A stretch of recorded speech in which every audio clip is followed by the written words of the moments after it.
Welcome back to part 2.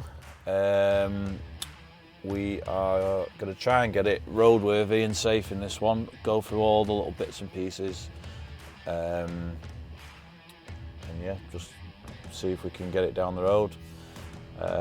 We have now got microphones. A good friend of mine, fellow business owner, Real Sharp, has treated us to a set of mics. How nice is that? So I'll leave all his details below so you can check him out on Instagram. He does some really good stuff as well. So yeah, thanks Connor at Real Sharp for the free mics. Actually can't believe it. First video we got some really good feedback, so that's nice. So hopefully keep going, let's make them better and better. Let's get going. So basically we're going to start at the top and work our way down. So get rid of all these zip ties we put in, holding everything out of the way so it's not rubbing on anything. We're going to take all that off, take all the pipes off and start routing them the right way around. Straight away I can see another clip missing. That goes in the radiator.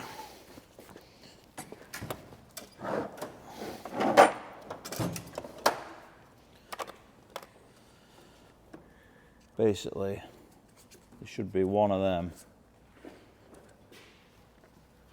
on there. So that's something else we need to order, but at least we can swap that round.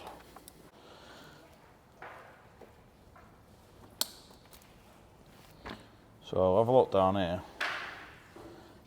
So we think that pipe is on completely the wrong way around, so because it's just rubbing against the fan. So I'm going to take it off and have a look.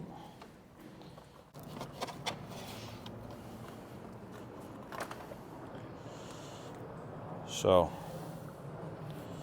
we are thinking that should have gone on that way.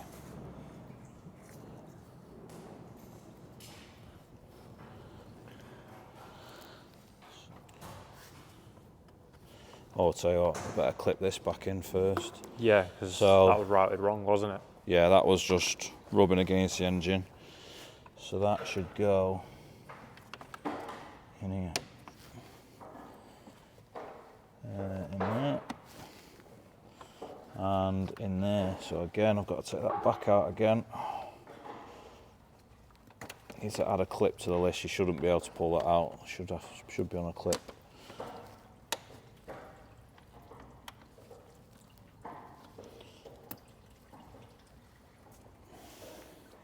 Looks better already. So that should fit in there on the bottom of that bracket. So hopefully you can see here, but where the clip sits in each side, that's what holds either side here. So before you ever refit one of these, you need to make sure that these are still proud, because as you can see it's got rust spots. Sometimes they go flat and it won't hold your pipe in. When you push it in, you should hear a nice click, and always give it a good pull back out, because if you can pull it out, it's not right. Like that, and then always give it a good pull back. Don't be afraid to give it a good pull, because it's under a lot of pressure. So I'd rather it pop out now than going down the road. So there we go, nice and secure. If you look down there now, I've got loads of clearance from the fan, whereas before it was just running against it. So and that's it for the top end, isn't it? Yeah. Let's put this breather back in. And that goes in there. Hence the white marks. Need a clip for there to hold that. Just goes to the thermostat. That's it. Just going to give everything a check over now, make sure nothing is touching up against the bolt. All our pipes are away. Going to top it up with water for now, because we're pretty sure it's got a coolant leak. All our pipes sat in nice.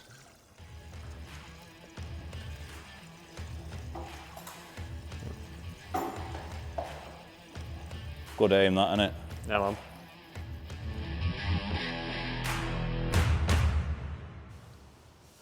So if you can remember last time, these are gearbox cooling pipes. There should be clips inside there, and then that should go over the top to hold them together, otherwise they're just going to separate. So these are the clips.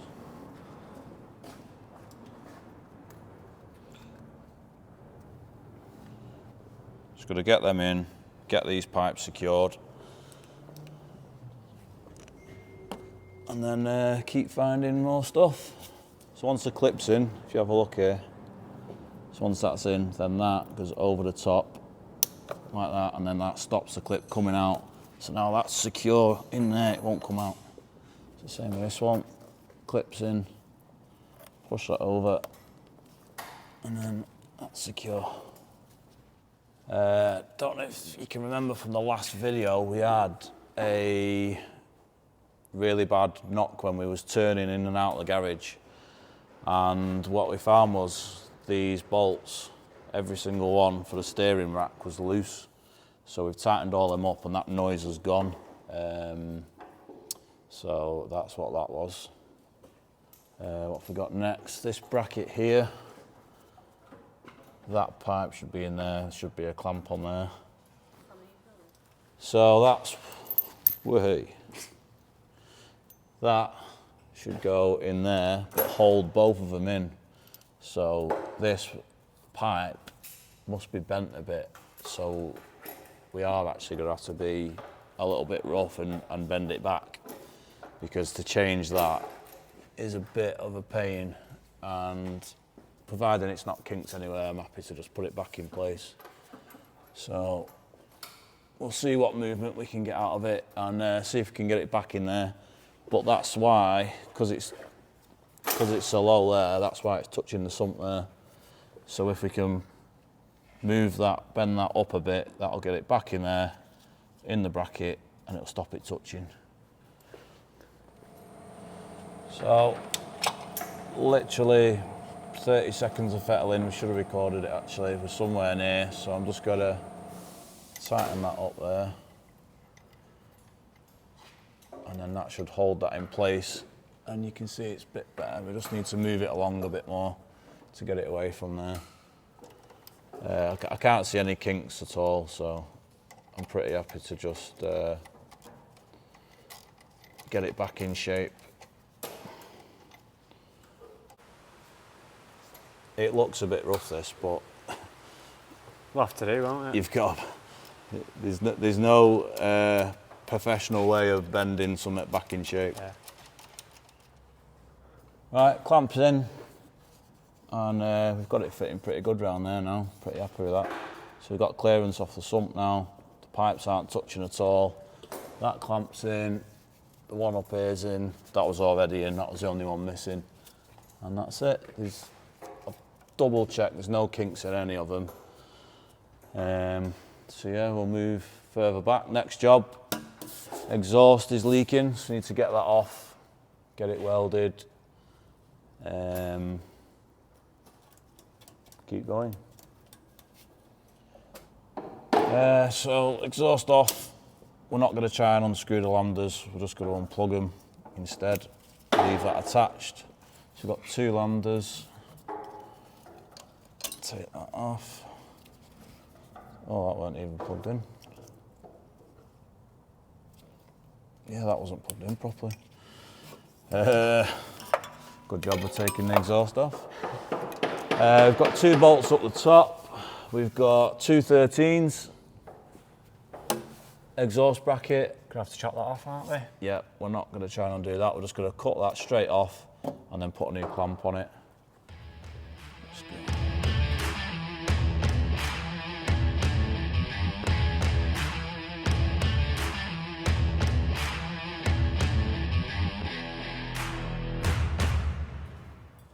So, normal exhaust is off, and then the rest of it is here.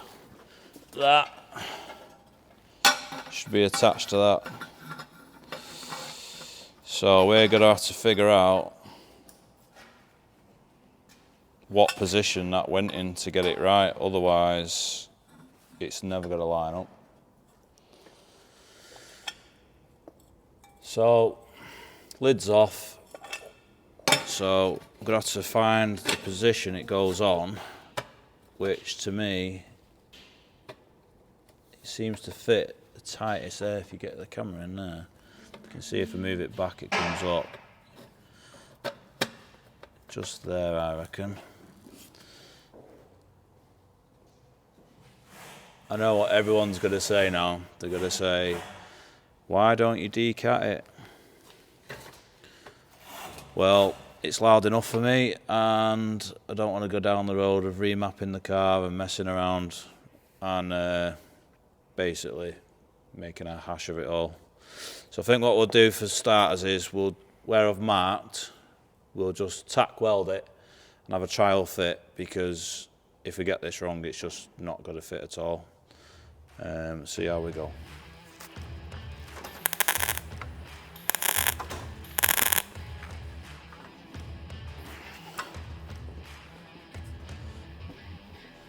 Right.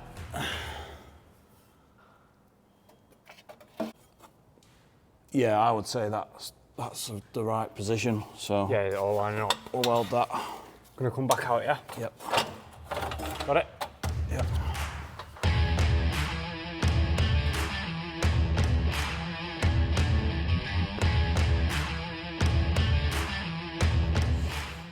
Right. Exhaust is welded. I'm not a welder, by the way. Never claimed to be a welder. Self-taught welder, DIY welder. It's not even a professional welder, so no complaints in the comments about that. I don't think that's horrendous, is it?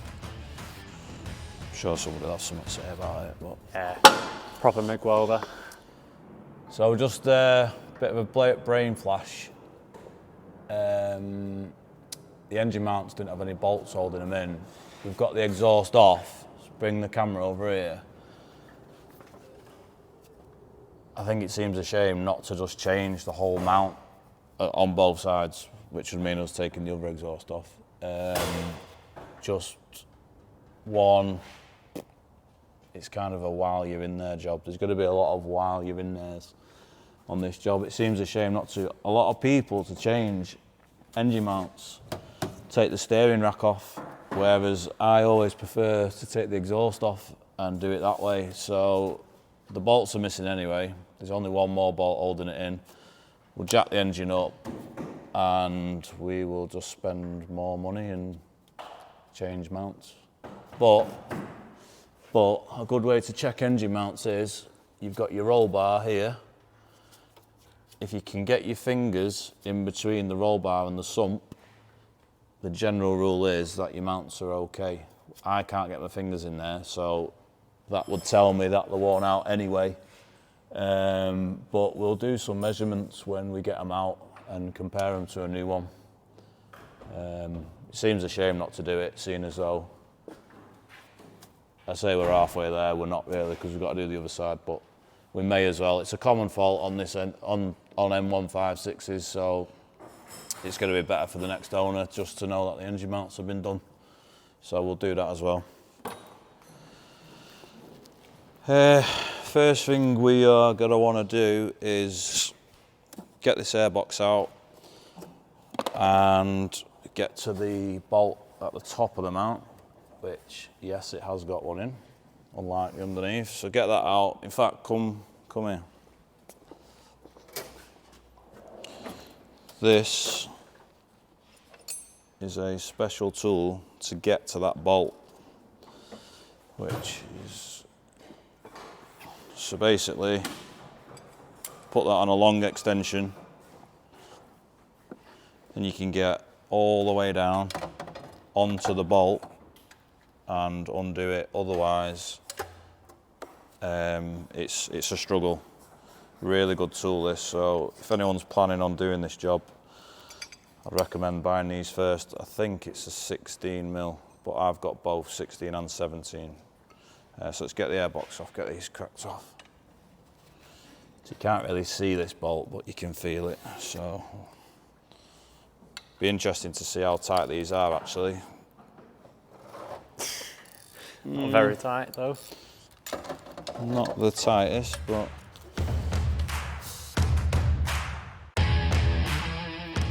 just cut off the exhaust brackets, and it has just started leaking out loads of water, which will explain, well, all the water coming out of the exhaust when we're revving it. Yeah, as you see, it's just leaking and leaking.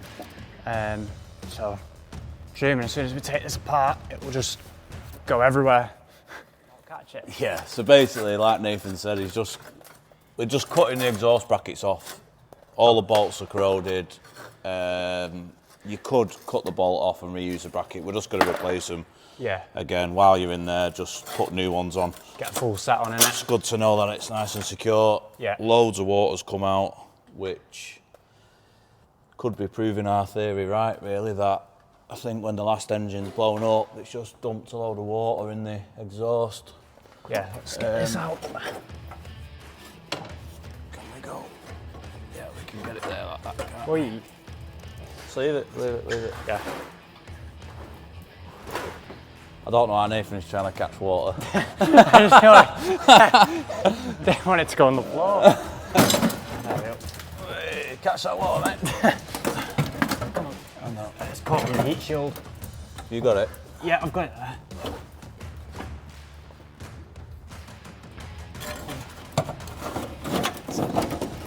Oi. Oh, yeah. Oh, shit, yeah. Right, so the exhaust is out. That gives us plenty more access to get to the engine mounts. One there, one there. I've just checked all the bell housing bolts, just off camera while we was waiting. We'll also change the gearbox mount. We're just going to be checking nuts and bolts as we go along, but yep, it's definitely got water in the exhaust. Yeah. I'll just explain what you're doing, Sam. Sorry, I was just checking the steering column bolts are tight because that's been off while the engine's been out. Anyway, got the engine prop. So what we're going to do is, we've got the engine propped, so I'm just going to wind this up on one side to tilt the engine up so I can get one mount out, lower it on the new one, and then do it on the other side. A lot of people try and lift the whole engine. I just don't really like doing that. I just like to rock it so all the pressure's on one side, so you're just tilting it, take it out, move it back down, and then do the other, rather than trying to lift the whole thing. And that's what we're doing, so let's get it done. Is that recording? I'm kind of glad that we are doing this because this top bolt doesn't feel right. What I mean is it's been tight coming the whole way out, so.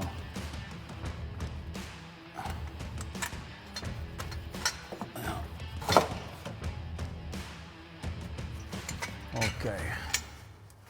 Right. One mount.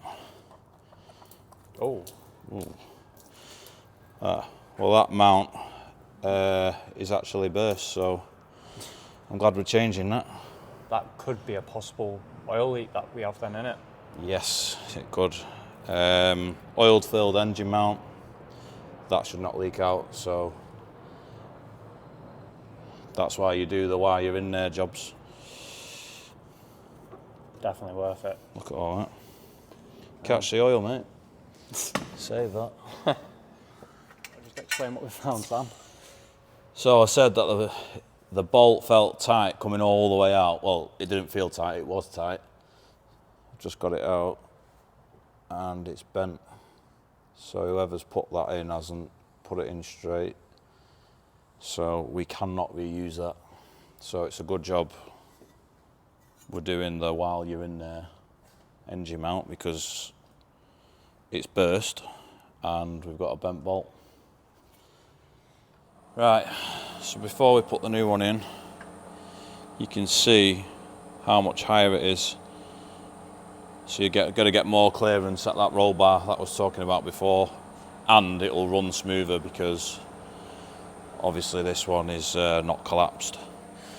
So we've got a bent bolt, so there's only so much we can do with that. So we'll put it in position, get the other side done, and we're going to have to get one ordered. But these are the bolts that were missing from underneath, which go in there through the subframe.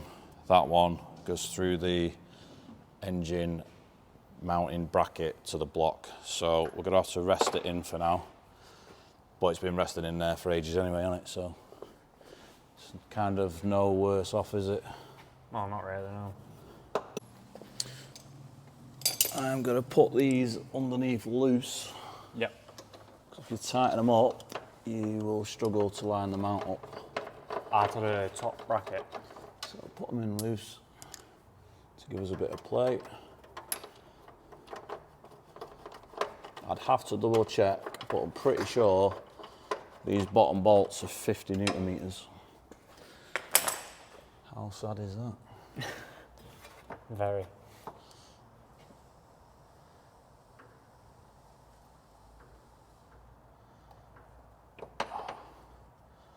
Right, that is now back down safe Into the mount. on the new mount, so we'll move on to the other side. Yep. Again, passenger side one out. If you look at the wings, just call them wings because they look like wings, you can see the difference in the gap. If you look in there, see how much it's dropped, whereas that one's right at the top. Let's get this new one in.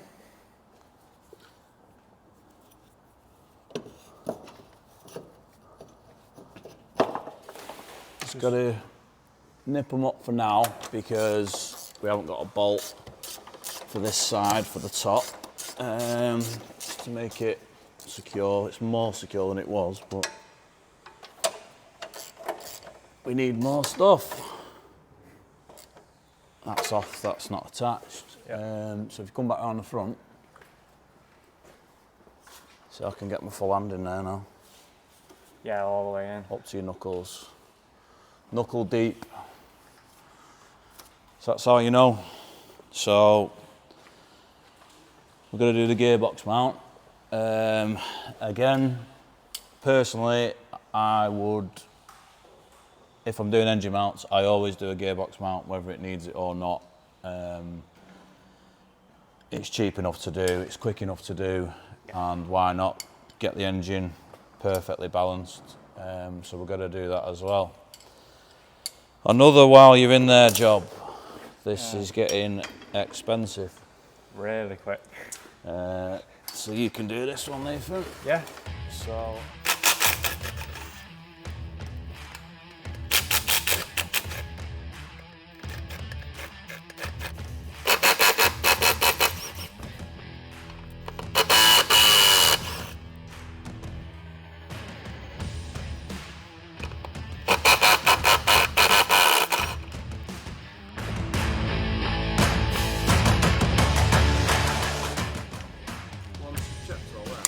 Yeah.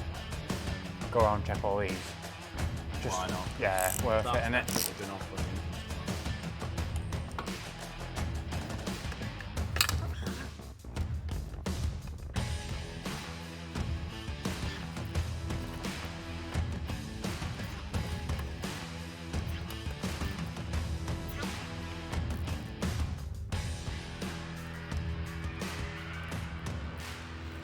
So we've just gone to refit the good exhaust and notice that that's cracked as well.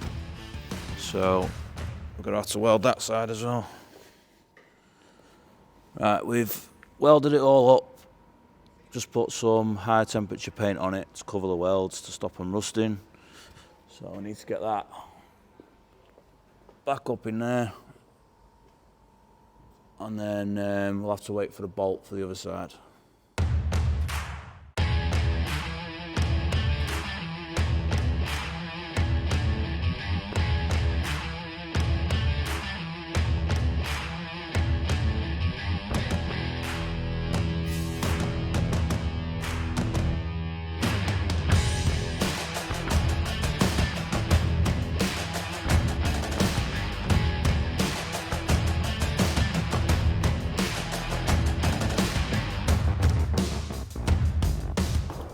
Right, so the exhaust is on, one side, 2 new clamps, lambda sensors plugged back in, all welded up, bolted up to the top.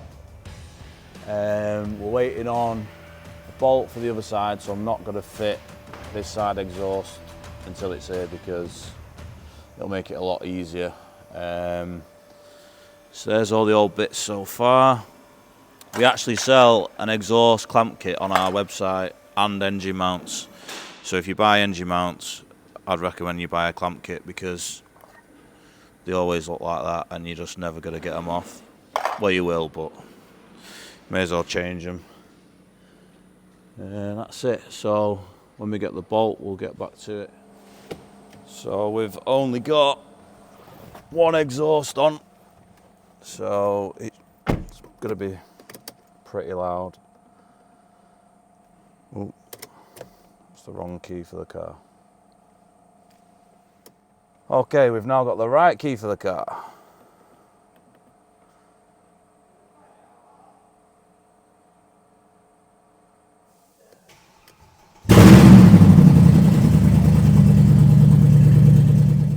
Right, so we've got a replacement bolt, nice and straight, get rid of that bent one.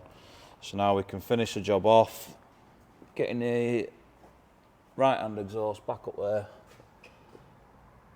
and get that in the top, which goes up there. I'll get round the back here and I'll hold this rear end up. Whilst we're fitting this, I have priced up both sides if you was to replace them and not weld them. And the total price is £6,000. So next time your mechanic wants, I'd probably charge 400 quid to do this. Just pay him. Don't say, how much? 400 quid for a bit of welding. Think how much he saved you. £6,000 for that and that. Definitely worth it. People hate paying mechanics. Always think how much have they saved you, not how much are they costing you.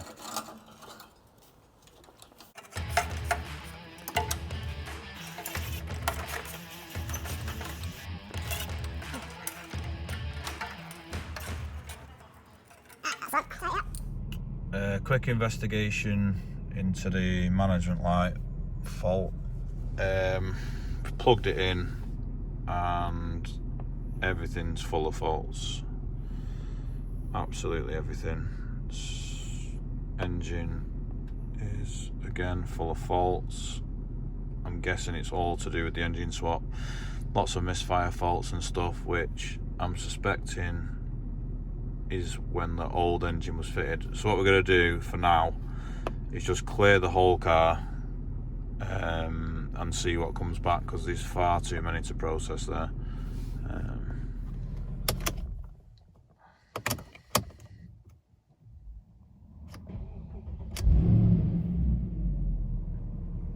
So as you can see, lights off now. We'll do another scan to see if anything comes back. If not, we'll have to check it again after the car is drivable. But fingers crossed, it's just all stored codes from when the old engine blew up and the engine swap and multiple ignition cycles of stuff being unplugged, etc. So we've done a couple of ignition cycles and we have got a code back in the engine management light for a cooling fan fault. We did also have the coolant light on, so that will bring engine management light on. So we need to make sure it's plugged in for a starting point, because we're finding all sorts wrong here. So we've just gone underneath the car to inspect the plug and it's not even plugged in, so this could actually be a really simple fix to get that engine management light off.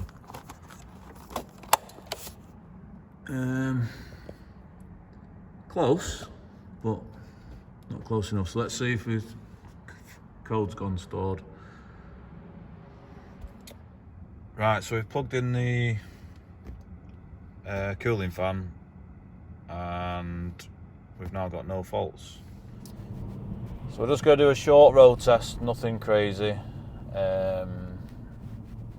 So far so good, it feels alright. It is smoking a little bit, but I'm presuming it's just the rest of the water in the exhaust. Right, we've done about 3-4 miles, just local roads, 30 mile an hour, and so far so good. Doesn't seem to be any smoke coming out the back. No knocks and bangs. Engine actually driving really well, pulls well.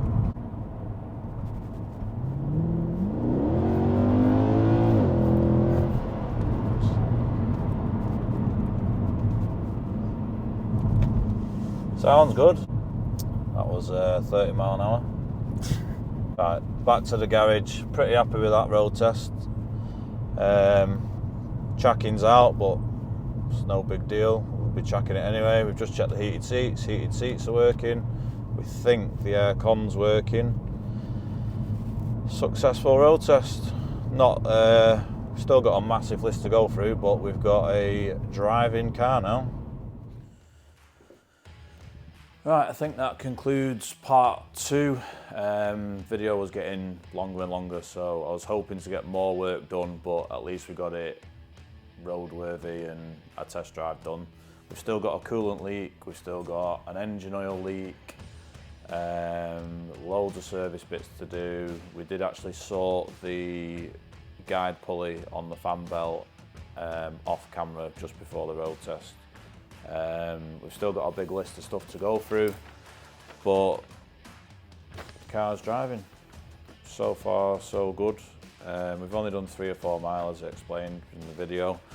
I've just had a quick add up of how much we've spent on parts so far. We haven't fitted all these parts yet, but this is how much we've spent to this date, if you like. We are up to about 750 quid.